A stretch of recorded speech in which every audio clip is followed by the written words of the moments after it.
Hello everyone, how are you doing? This is MD Tech here with another quick tutorial. In today's tutorial, I'm going to show you guys how to resolve if your Windows 10 profile picture appears to be blurry when you turn on your computer and you look underneath the profile image. It might not appear very clear.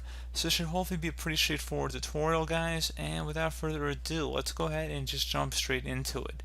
So we are going to start off by opening up the Start menu.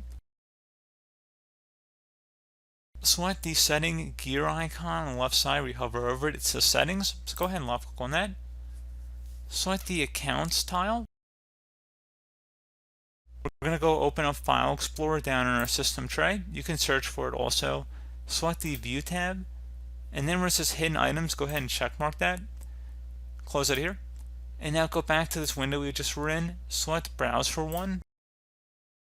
Select local disk on the left side. Double click on the program data folder. Otherwise, if you didn't do what we just did with the File Explorer, this folder would not be visible. So go ahead and double click on program data. And now you want to locate the Microsoft folder. Double click on it. Locate user account pictures. So user account pictures, go ahead and double click on it. And now at this point, go ahead and select whichever item you want. Probably the biggest one I would go with. It's pretty unscientific what I'm looking at here, but you can just kind of play around with it a bit.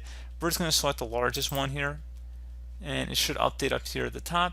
And hopefully then the resolution should improve. If you go back to browser one, it should take you back to the same directory we were in before. So you're welcome to play around with it a little bit. I mean, there's only so many honestly to choose from in there.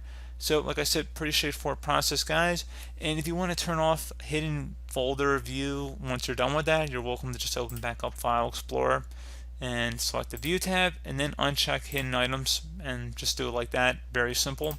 So like I said, pretty straightforward process. Do hope that I was able to help you out, and I do look forward to catching you all in the next tutorial. Goodbye.